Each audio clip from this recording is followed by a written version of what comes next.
Bueno, el título de la charla de esta tarde es muy atrevido. Es muy atrevido en el sentido de que el Timeo, ya de entrada, es uno de los libros, de los diálogos que están más discursivos. Hay muy poco diálogo en el Timeo, más complejos y enigmáticos de los que escribiera Platón, ya de su última etapa. Pero es doblemente atrevido, por mi parte, el haber querido abordarlo, no solo desde una óptica de una explicación ordenada, racional, de cuáles son las ideas que Platón desarrolla con respecto a la creación del universo, a la naturaleza del cosmos, la naturaleza del alma y su proceso de evolución, sino el querer dedicar una parte de la conferencia a contemplarlo desde otra óptica. Y no es un capricho mío, tratar de contemplar, tratar de acercarnos a la realidad del universo desde un punto de vista, digamos, poético, y ahí lo de cosmos y poesía, sino que forma parte de la razón de ser realmente por la que desarrollaban los filósofos en la antigüedad una filosofía física. Así como había una filosofía moral, podemos entender que había una metafísica, también había una filosofía física. Todas las escuelas filosóficas desarrollaban una explicación del orden natural, pero nosotros creemos que era para intentar comprenderlo racionalmente. Vamos a ver que hay algo que va más allá de esa comprensión racional que nosotros hemos perdido, porque hemos perdido el verdadero sentido de la filosofía y lo hemos dejado arrinconado únicamente a una especulación intelectual y no a una vivencia real. Pero esto lo dejaremos para la parte final. Para empezar a hablar del cosmos, y aunque no podemos dejar de estar inmersos en él, vamos a ver unas imágenes. No me podía... era imposible que no empezara con algo así, porque venir de la calle, venir de lo cotidiano y meterse en algo que inmediatamente va a tratar de elevarnos a cosas muy abstractas, no tan complejas, sino simplemente alejadas del mundo de los sentidos. Tenemos que trabajar con nuestra imaginación. Necesita un rito de paso, necesita una especie de pequeño ceremonial, y en este caso va a ser muy sencillo. Vamos a ver algunas imágenes que las modernas técnicas de telescopio a través de radio, a través de lo que permiten realmente contemplar de este fascinante universo del cual todo lo que nos rodea en ninguna parte, pero que por su proximidad nos impide ver con perspectiva, ¿no? Con distancia, con altura, realmente el todo en el que estamos inmersos. He cogido algunas imágenes, seguro que no son conocidas. Simplemente verlas no como una foto, no como una estampa, sino como una parte pequeña de esa realidad en la que estamos inmersos y de la que formamos parte.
Bueno, como podemos ver, es un océano de luz ordenado, un océano de luz complejo, donde múltiples partes parecen infinitamente pequeñas y sin embargo son contenedoras de infinitos mundos.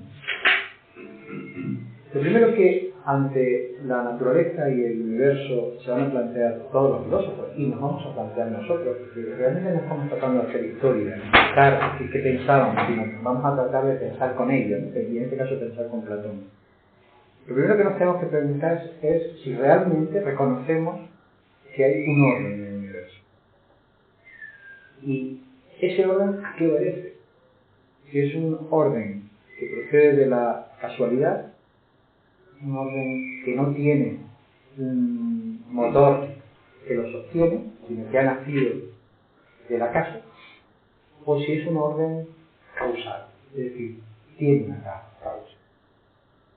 Platón, desde el primer momento, va a plantear que este universo maravilloso, ordenado, complejo, y por lo tanto que obedece a un orden y por lo tanto que obedece a una racionalidad, no puede ser sino obra de una inteligencia que trasciende lo humano, pero de una causa que lo pone en marcha y que lo sostiene. En cualquier caso, él va a estar en desacuerdo de la visión poética del mundo griego, apuntalada sobre Homero, sobre la visión de los dioses, muy antropomorfizados, muy cargados de pasiones, y donde además juegan con el destino de los hombres. Él dice que el daño que ha podido hacer esa visión del mundo celeste, de la causalidad a través de la cual el destino se forja, es tremendo, es enorme, mucho el daño, porque él defiende la libertad real del alma para ir construyéndose a sí mismo. Y por lo tanto niega que los dioses, no niega la existencia de los dioses, si bien va a hablar de ello, ahora lo veremos desde una perspectiva diferente, más filosófica que de tipo religioso, pero desde luego sí que puedan o estén ocupados en tejer y destejer a capricho el destino ni del ser humano ni del resto del universo, sino que como parte de esas leyes perfectamente ensambladas del universo no tienen más que obedecer, sino también a su propia ley. Bien, para Platón va a existir entonces ese orden. Hay un ejemplo que hemos puesto muchas veces, porque digamos es de una filósofa muy querida para nosotros, que es Blavatsky, donde argumentaba la estupidez de plantear que este complejo, infinitamente armónico universo puede haber nacido de la casualidad, ¿no? Porque aceptar eso sería como aceptar que si nosotros tirásemos por un balcón un montón de trastos, pudiesen llegar al suelo, pero habiéndose construido casualmente un órgano en el que estuviese sonando una fuga de base. Eso sabemos que es imposible, pero es que el universo es infinitamente más armónico, bello, complejo que una fuga de base.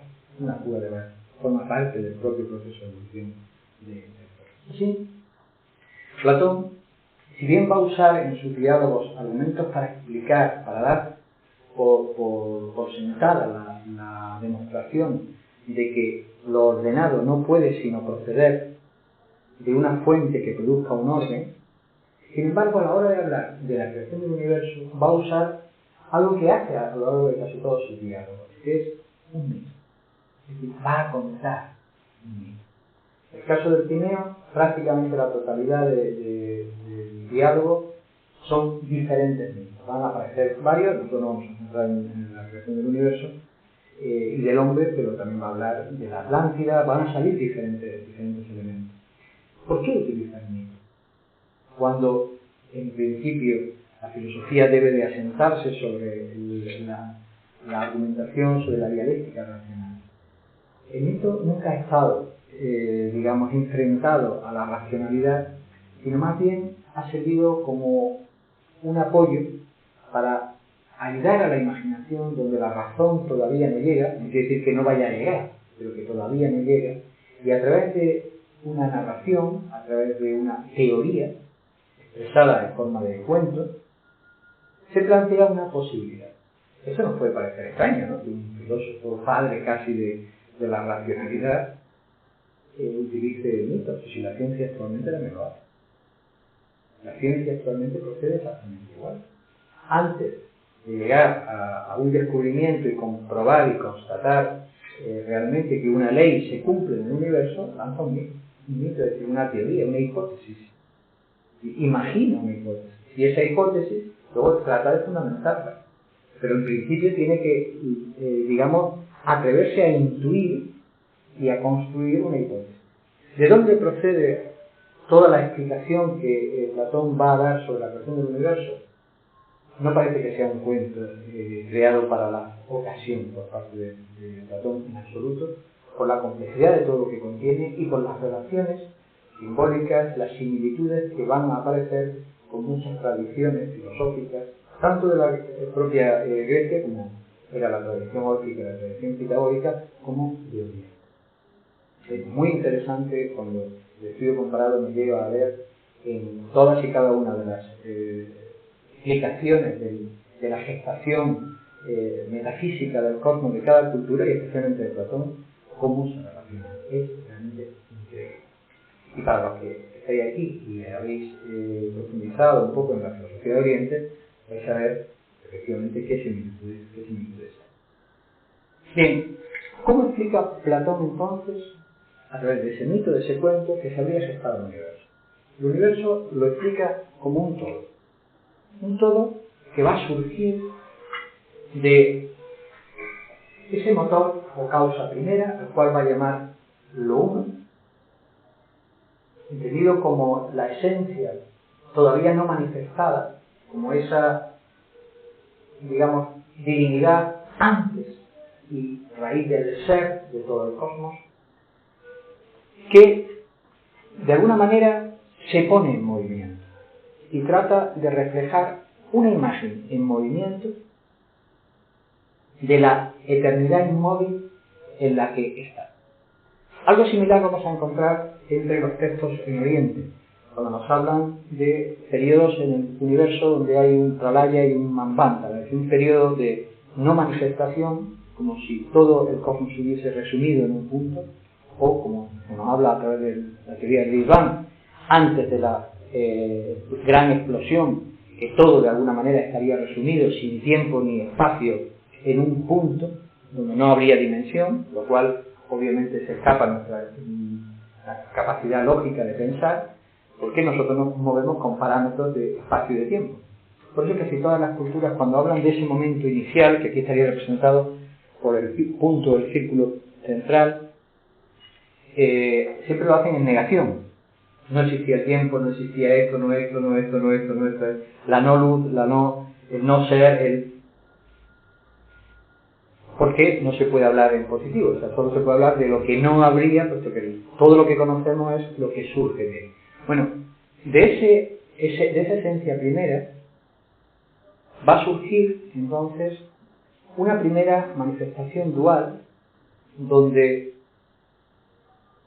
la divinidad ultérrima, puesto que la divinidad va a aparecer en muchos diferentes niveles, pero esta que sería realmente el todo, lo uno, que es una de las definiciones con las que más va a expresar justamente ese motor, causa primera. Luego, más tarde, hablará en las leyes, más que de lo uno, de Dios directamente, con el concepto de divinidad, además de Dios Padre Creador, lo cual hace sospechar que gran parte de la tradición que luego recoge Oriente a través del cristianismo estaba ya asentada en las escuelas neoplatónicas, ¿no? Pero esa divinidad primera, ese impulso, va a trabajar con dos aspectos. Habla de lo uno y lo múltiple. Lo que podríamos entender como lo divino, o el impulso divino y la materia. Aquello que va a reflejar la expresión en el espacio y en el tiempo, y aquello que de alguna manera va a organizar ese caos primordial. Es decir, que para Platón la materia, entendida no como sustancia física, sino lo constituyente de todo el cosmos, es eterno, está desde el primer momento. Eterno tanto en cuanto nace desde el primer momento en el universo y estaría ya en esencia en ese primer origen. Pero de la combinación de lo uno y de lo otro, es así, es un poco enigmático, de lo uno y lo múltiple va a empezar a gestarse todo el cosmos. De lo primero que va a surgir en este proceso que nos va a llevar a una especie de expansión, no solo expansión lineal, sino expansión en todas las dimensiones del espacio, lo primero que va a surgir, explica Platón, son los arquetipos. Es la famosa teoría de las ideas, pero no la teoría de las ideas como se ha interpretado, es decir, de los conceptos, ¿no? La idea de burro, la idea de mesa, la idea... No, los arquetipos se refieren a los modelos o leyes universales con las que luego se va a construir todo el cosmos. Sí, lo primero que surge son esos arquetipos, esos modelos que sirven como patrón para que todo lo que va a surgir esté, digamos, reflejando esos modelos. De hecho, como consecuencia de esa emanación, va a surgir una habilidad importante, muy importante, un demiurgo, un constructor. Es como si, de alguna manera, esta divinidad que está latente, que está en potencia, que aún no se ha manifestado, ahora se refleja en su propia primera emanación como una inteligencia ordenadora de ese universo, un logos. Esa inteligencia, ese demiurgo ordenador del universo, ¿qué va a hacer? Va a utilizar el caos, es decir, la materia primordial, y la va a ordenar reflejando o mirando las primeras imágenes o ideas arquetípicas. Es decir, va a crear el universo a imagen y semejanza de esas ideas. Posteriormente se dirá a imagen y semejanza de Dios. ¿No suena, verdad? Es lo mismo. Es hacer exactamente igual. Así, todo lo que va a surgir en el cosmos está reflejando esas leyes, esos motores, esos arquetipos primeros. Ahí es muy interesante porque Platón va a colocar arquetipos como motores del universo, como lo justo, lo bueno, lo bello, lo verdadero, que en la interpretación, en el reflejo que puede llegar a lo humano, vamos a llamar como la belleza, la justicia, la bondad, humanamente hablando, aunque como arquetipos nos trascienden y además bañan todo el universo. Y serán motores que de alguna forma van a reclamar que este universo esté organizado, responda a unos principios y además retorne. Porque en el proceso, ahora veremos, hay dos movimientos. Ahora mismo estamos hablando del proceso de expansión, de gestación del cosmos. El cosmos está ahora mismo manifestándose. Y nos hemos quedado en el alma del mundo, esa inteligencia cósmica. Lo vamos a ver en el siguiente. Ese anima mundi, ese demiurgo. Vemos el proceso, lo uno, mundo de las ideas o arquetipos, sería así. Anima mundi o demiurgo, inteligencia cósmica, que va a ser el motor que va a poner en marcha esta creación. La creación que responde a estas ideas o arquetipos. ¿Y cómo va a constituir el universo el demiurgo? A través de 4 elementos. Además aparecen de múltiples formas, porque directamente habla de los elementos, como el fuego, el aire, el agua, la tierra, y también habla de los seres que habitan la tierra, el agua, el aire y el fuego. Y así se constituye el universo. Es como si todo ese proceso hubiera llevado de una forma jerarquizada del impulso inicial que permanece, no desaparece en todo el proceso. Es decir, cuando la manifestación llega a este grado de expresión, de multiplicidad, de materialidad, lo demás también permanece, también perdura. En el proceso no solo va a intervenir el demiurgo, Platón menciona cómo posteriormente, para que el proceso siga, el demiurgo encarga a otros dioses menores para que continúen con los procesos. Es decir, la labor fundamental del logos, de este anima mundi, es, que está representado por el número 3, y ahora veremos por qué, es reflejar, servir de punto donde refleja el mundo arquetípico y lo proyecta sobre el mundo manifestado. De alguna manera, es como si estas ideas arquetipo, el demiurgo las convirtiera ahora en ideas inteligibles. Es decir, lo reflejara en expresiones manifestables. Aquí no son manifestables. Y sobre esos principios manifestables es sobre los que luego se va a ir ordenando el universo. De hecho, lo que primero surge de ese proceso es el logos con su triple aspecto, que está muy reflejado en todas las enseñanzas de Platón, y lo vamos a ver también en las teorías orientales. Ese triple aspecto del logos, que es voluntad, amor y inteligencia. Y está aquí, en ese proceso inicial, como alma de lo que luego va a ser fuego, aire, agua y tierra. Interesante, y que por desgracia muy pocos estudiosos se han dado cuenta, es que cuando Platón habla de fuego, aire, agua y tierra, no está hablando de estados de la materia, tal y como lo entendemos nosotros hoy, ¿no? El agua, el aire, la tierra, el fuego, son elementos tangibles, ¿no? Sensibles. No, está hablando de categorías, y además expresamente viene así reflejado. Está hablando de categorías, y en el diálogo él advierte de la importancia de no confundirlo con sustancias, sino que son categorías. Ese estudio comparado que antes hacía mención con Oriente nos va a llevar a comprender que realmente está hablando de dimensiones. La dimensión fuego es la dimensión mental, la dimensión aire es la dimensión emocional, agua la dimensión energética y tierra la dimensión física. Volviendo a nuestro primer dibujo, ¿qué es lo que estaría surgiendo aquí? Desde un estado sutilísimo del ser, digamos, muy espiritual, la manifestación va a descender o se va a expresar a un grado de materialidad. Aquí está el mundo sensible, tal y como lo entendemos, el mundo material.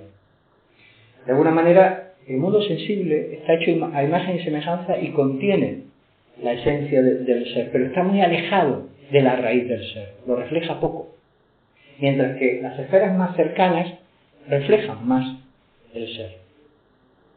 De ahí que lo que más refleja la divinidad, lo que más cercano a la divinidad está, son justamente esas ideas o arquetipos superiores.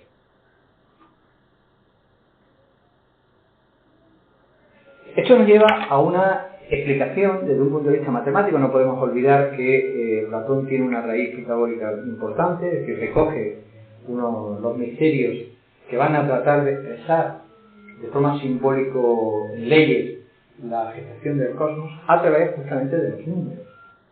Si bien cuando nosotros vemos cómo Platón habla de los números y de las relaciones matemáticas, inmediatamente utilizamos nuestra visión matemática de los números, que no es exactamente la noumenal con la que trabaja Platón. Platón no utiliza los números como elementos que se suman y se restan. Platón está usando los números como arquetipos.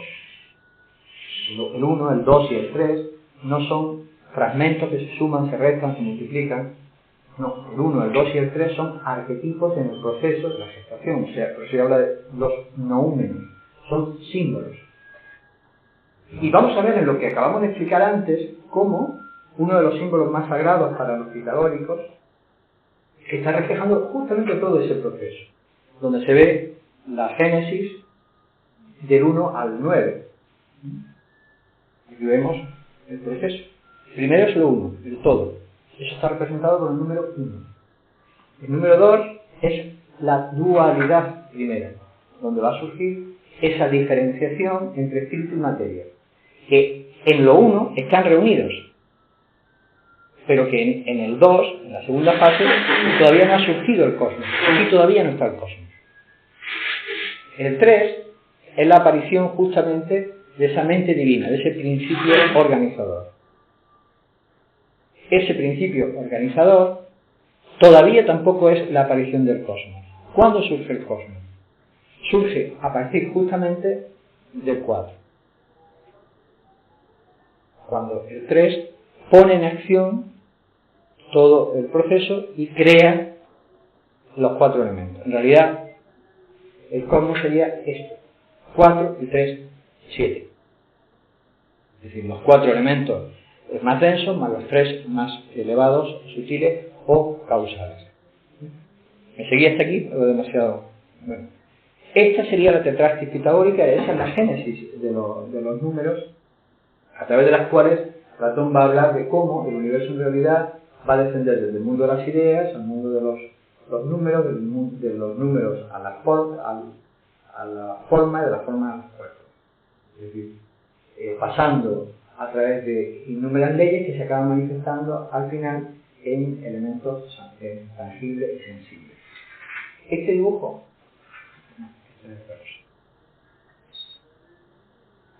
este dibujo explica bien lo que acabamos de ver. Es decir, se va a ir creando un proceso que va desde el núcleo hasta el mundo físico, creando zonas, niveles. En realidad, el resultado final, ¿cuál es? Pues el resultado final es justamente un universo en el que básicamente, para resumir muchísimo, vamos a encontrar 2 niveles, 2 dimensiones. Una dimensión superior, celeste, corresponde con la esfera de fuego, corresponde con el mundo más próximo a la causa, al ser, y una esfera material. Un mundo inteligible, que es lo que Platón justamente va a decir, el mundo de las ideas, al cual solo vamos a acceder a través de la mente, y un mundo tangible, el mundo de los sentidos. Y habla de que en el universo va a haber seres en todas y cada una de estas esferas. Así habrá seres que se muevan únicamente en la esfera física, en el mundo tangible. También seres que se muevan únicamente en el mundo inteligible. Ese mundo inteligible sería el mundo de los dioses, de las inteligencias rectoras.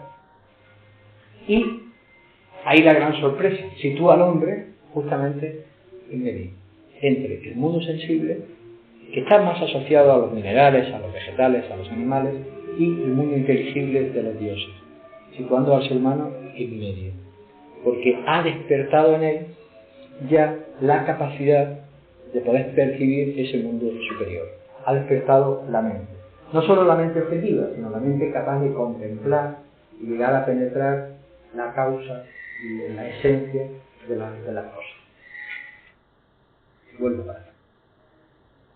En la misma línea, y va a desarrollar, quiero resumir muchísimo, el primero tiene muchísimos detalles, tiene intervalos musicales sobre la gestación de los 2 movimientos del universo, porque aquí en este proceso hemos dicho que hay un movimiento descendente, o de expansión, de gestación. Platón lo explica cómo se van a producir diferentes movimientos circulares que van a cambiar de dirección, porque luego el universo va a retornar. Hay un movimiento de expansión, pero luego hay un movimiento hacia dentro. Y es curioso porque explica cómo en el primer movimiento intervienen los dioses, interviene el demiurgo y los dioses menores, ayudando al proceso. Pero en el segundo movimiento, los seres son abandonados a sí mismos. Y ahora son ellos los que tienen que realizar el proceso de retorno. Es decir, de búsqueda de nuevo del ser.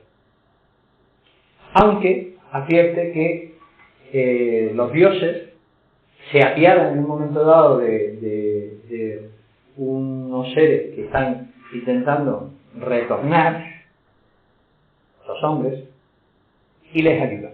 Y entonces traen el fuego para que puedan de verdad ver, es decir, utilizar la mente, utilizar el fuego para poder empezar a penetrar estos niveles más superiores. Es el mito de Prometeo, que no se puede recordar. El mito de Prometeo, donde Prometeo se apiada de la torpeza de los seres humanos, le lleva el fuego del Olimpo, es decir, un fuego mental que corresponde a seres superiores, y como consecuencia de eso es castigado. Lo podemos entender de forma simbólica como que queda encadenado, de hecho está encadenado a los seres humanos, porque ha traído algo que los seres humanos no saben manejar. Y a partir de ahí tienen que aprender a manejar, y va a ser Prometeo el símbolo de ese compromiso de los dioses, de ciertos seres superiores, para enseñar a los hombres a utilizar el fuego, hasta que, como dice el mito, un semidios, es decir, un hombre que haya despertado su naturaleza divina, un héroe, logre liberarlo de ese compromiso de estar encadenado a la tierra, encadenado a la humanidad. Ese que lo va a liberar, ¿saben cuál es?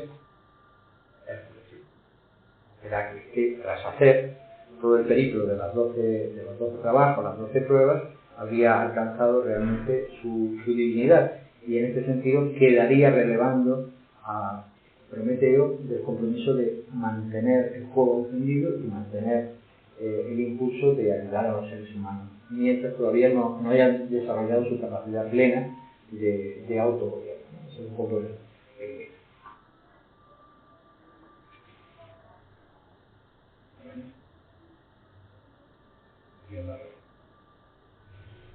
es que no estoy en nombre.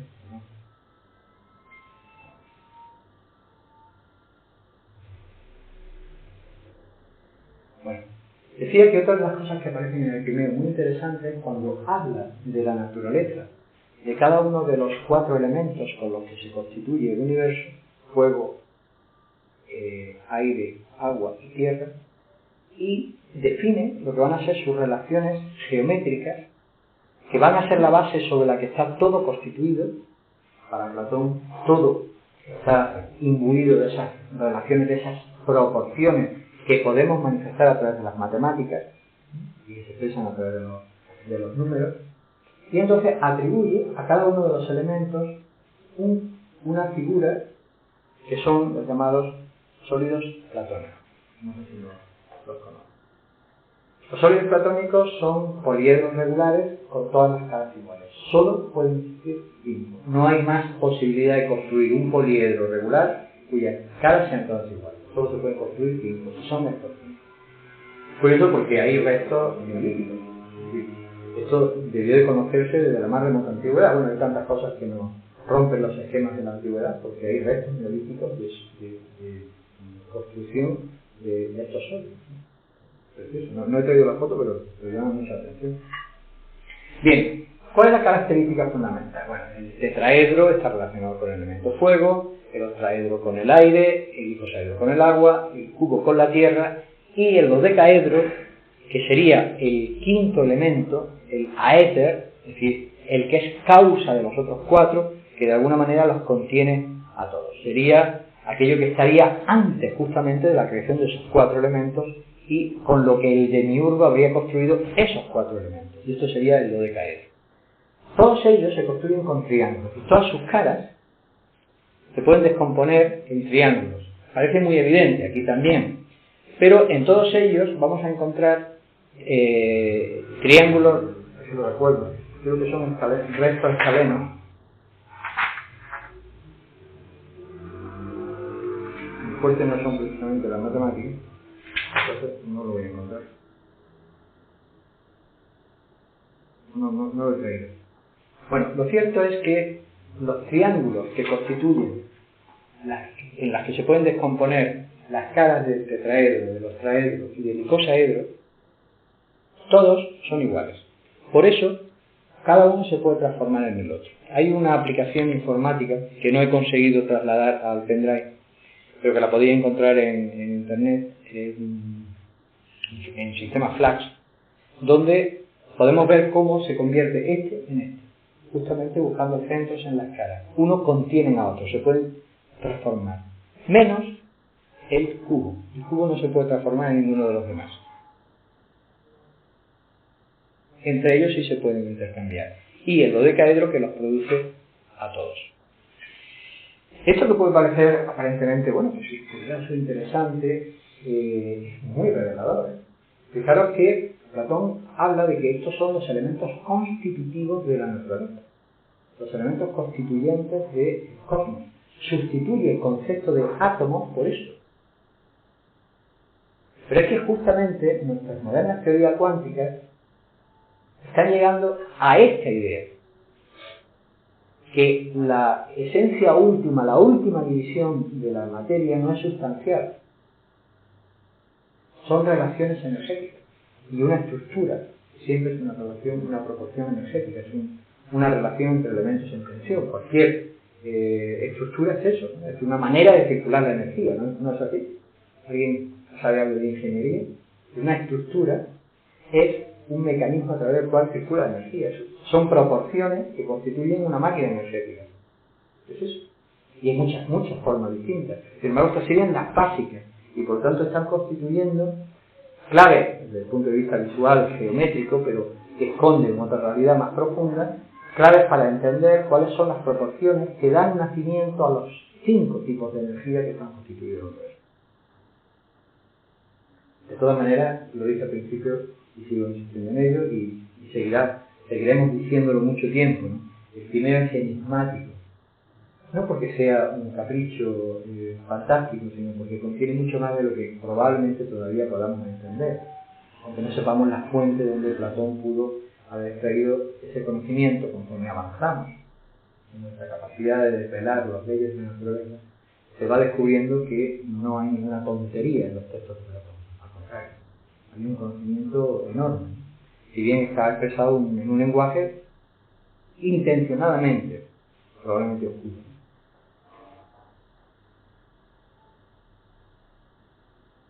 Bueno, finalmente entonces todo este cosmos se va a expresar, como decía antes, básicamente en un mundo dual, un mundo inteligible y un mundo sensible, un mundo al que podemos acceder a través de la razón, que podemos acceder a través del pensamiento, a través de nuestra naturaleza más sutil, y un mundo material, sensible, formal, que podemos conocer a través de los sentidos.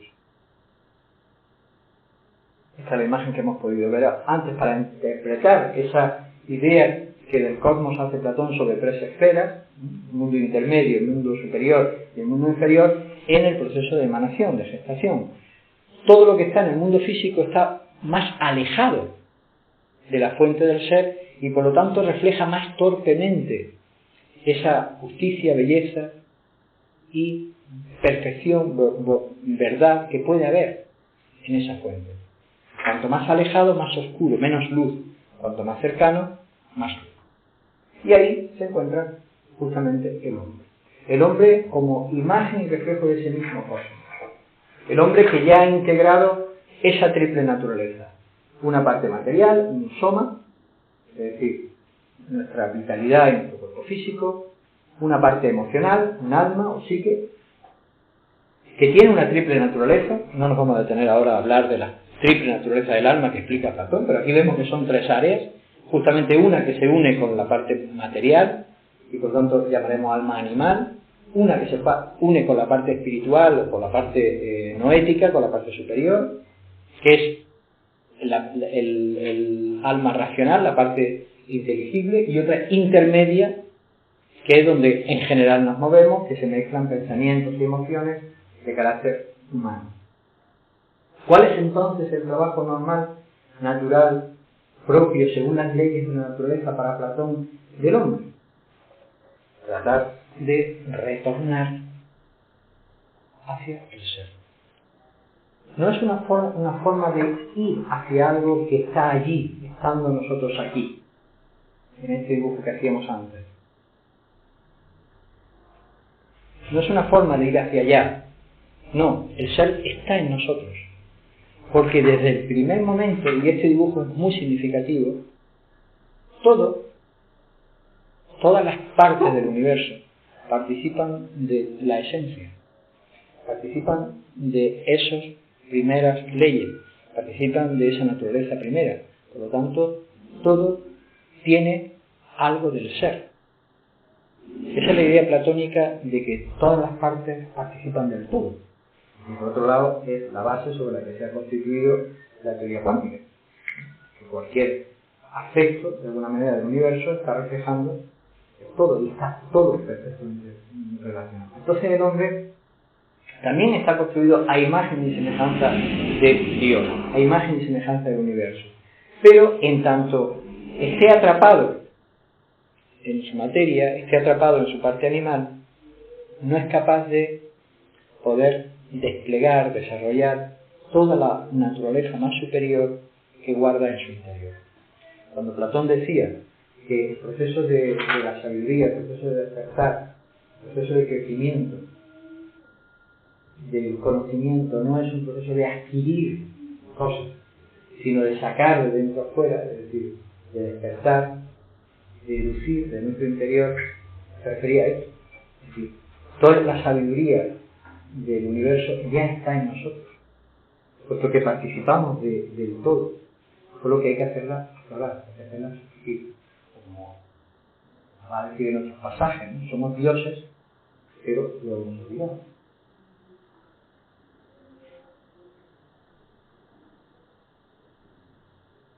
Bueno, y hasta aquí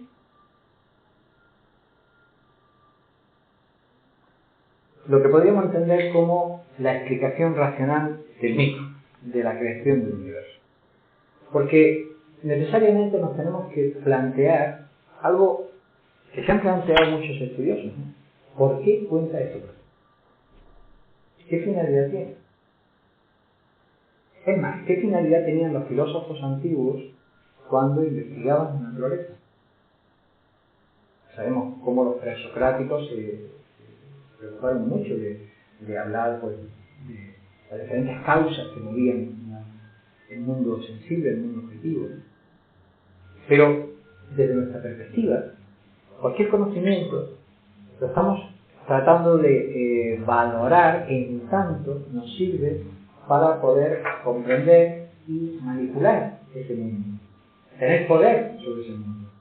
La mentalidad científica actual nuestra es una mentalidad que lo que busca es darnos herramientas para poder operar sobre ese mundo, manejarlo. No es tanto el criterio que podían tener en la antigüedad y mucho menos los filósofos de la naturaleza o la filosofía natural, porque si hubieran tenido ese sentido, esa visión utilitarista del conocimiento, probablemente hubieran desarrollado una tecnología que no tendría por qué ser diferente a la nuestra, puesto que tienen muchísimos conocimientos, como los podemos tener nosotros hoy y algunos más. Es decir, no la desarrollaron, no desarrollaron una tecnología, aunque nos sorprendan con algunos aparatos, que los hay. Pero no fue una preocupación general. Entonces, ¿cuál es la finalidad de poner al ser humano frente a las leyes de la naturaleza? Pues justamente la de permitirle al ser humano encontrar el marco natural, contemplar la naturaleza para poder ayudarle a salir de su pequeña dimensión particular, individual, circunstancial, y poder ubicarse realmente en el universo para descubrir su dimensión, su conexión, su realidad universal, su realidad de vinculación con el todo. Hay un filósofo para mí realmente extraordinario, que ha muerto hace poco, uno de los más grandes filósofos que ha tenido el siglo XX y principio del siglo XXI, es Piaget. Es un gran neoplatónico, que nunca se ha definido así, pero ha trabajado muchísimo en intentar que se pudieran comprender el verdadero sentido de las escuelas presocráticas, de Platón, de los estoicos posteriormente, de Plotino, uno de los grandes neoplatónicos, y habla justamente de tres niveles de la conciencia. Habla de una conciencia sensorial, donde el yo se confunde identificándose con las cosas que percibimos, se identifica con el cuerpo. Ese es un nivel de la conciencia, y todos participamos muchísimo de ese nivel. Hay otro nivel de la conciencia, que es el nivel de la conciencia racional, donde tomamos conciencia de nosotros mismos, pero de una forma discursiva. Pero hay un nivel superior, que es el que llama la conciencia espiritual, que es cuando el ser humano, yo, más que eso, esa parte de nosotros, profunda, toma conciencia de que hemos existido siempre. Toma conciencia de nuestra inmortalidad. Y eso produce una claridad mental que permite llegar a la intuición, llegar a una contemplación de las cosas viendo otro aspecto de la realidad que hasta entonces nunca habíamos contemplado y que nos conecta no con la cosa en su superficialidad, sino con el ser de las cosas y con el sentido universal de las cosas. Nos saca de nuestro egocentrismo para contemplar el universo en su universalidad, es decir, nos da una dimensión universal de nosotros mismos. Él habla de lo que se llama, es un término no acuña él, pero le gusta, habla de la conciencia oceánica. La conciencia oceánica como el poder salir de nuestra conciencia de lo cotidiano para de alguna manera transferirnos a una conciencia desde lo alto, desde donde miramos las cosas con una cierta distancia y a la vez visión global. Si nos damos cuenta, una de las cosas que sucede cuando observamos las estrellas, cuando nos tomamos una noche de despejada, ya sea de invierno o de verano, fuera de una ciudad, porque no se ve bien, nos quedamos mirando hacia el cielo, que parece que nos absorbe, y empezamos a pensar lo que realmente estamos viendo. No estamos viendo una bóveda, estamos viendo lo que antes las imágenes nos mostraban, un universo enorme, infinito, que no solo se expande en el espacio, sino en dimensiones. ¿Y qué nos sucede? Cuando vemos la Tierra desde el espacio, estas imágenes que nos han podido mostrar los satélites, nos surge un sentimiento de pequeñez, de que no somos nada. Los problemas que se puedan imaginar que están sucediendo en la Tierra deben parecerse pequeñísimos, incluso cuando volamos en avión, ¿no? Y todo te parece tan pequeño, si adquiere una perspectiva muy diferente, muy distinta. Pero a la vez hay un sentimiento contradictorio, yo diría más bien complementario, que es el de contemplar, el de descubrir no solo nuestra pequeñez, sino también nuestra infinitud, nuestra grandeza. Al descubrir que podemos contemplar y descubrir, ver, percibir, concienciar ese universo. La grandeza que nos hace no solo ser un observador, sino parte esencial, partícipe de esa esencia.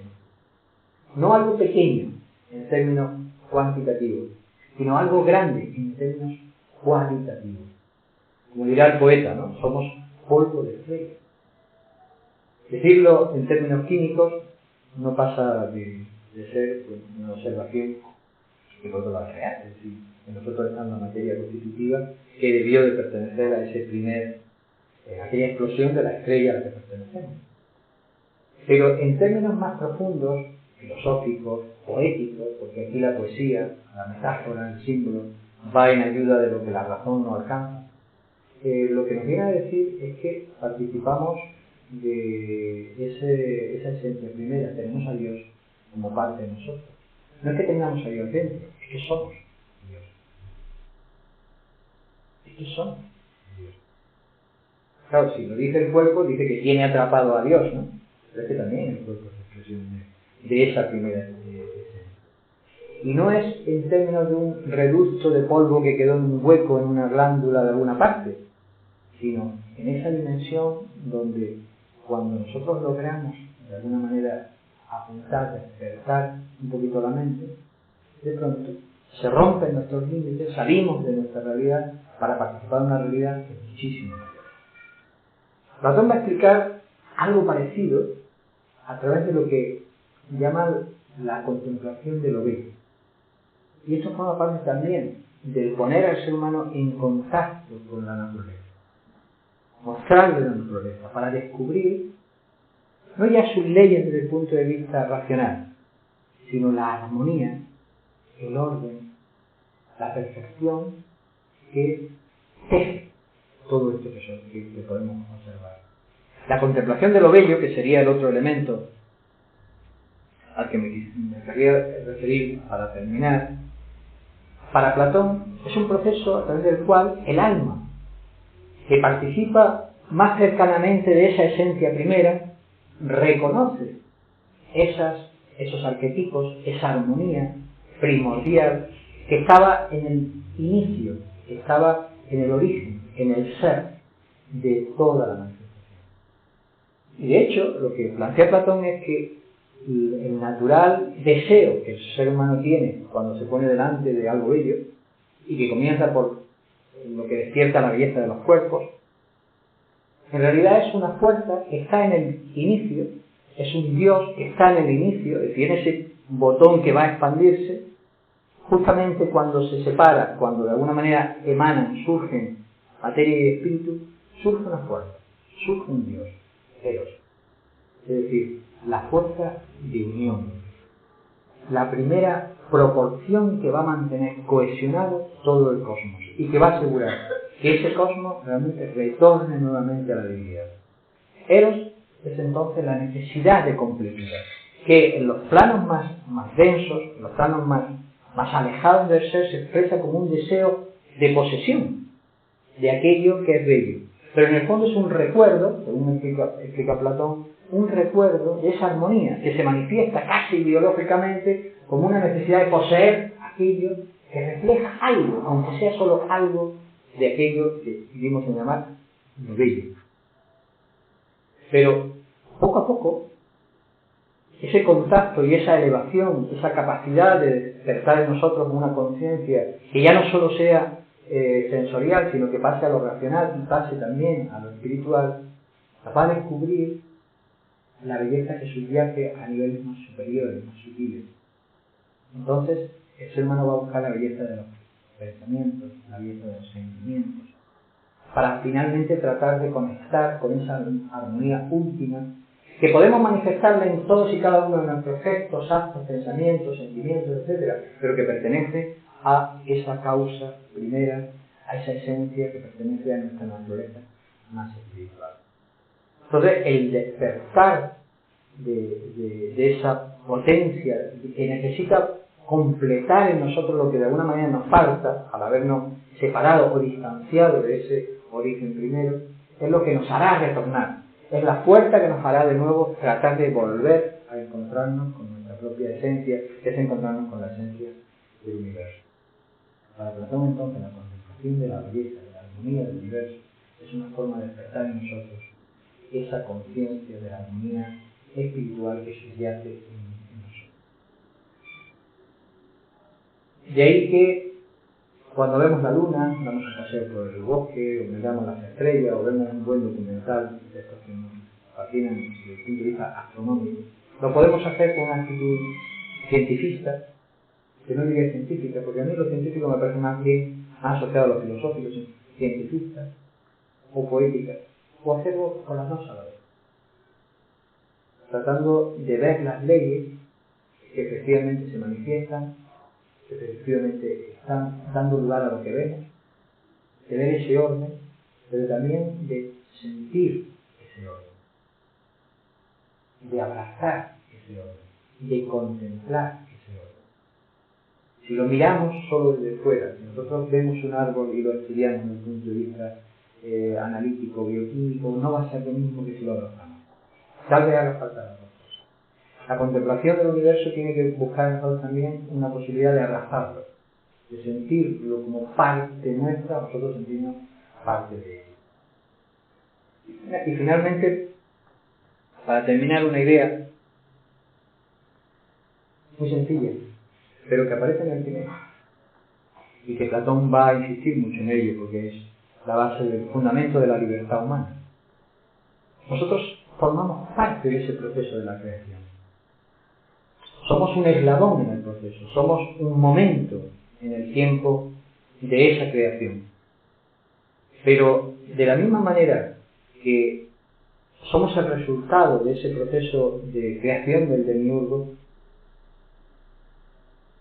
nosotros, a través de el desarrollo de nuestras cualidades superiores, a través del desarrollo de nuestras cualidades internas, del despertar del ser que en nosotros está o es, vamos a poder ser co-creadores.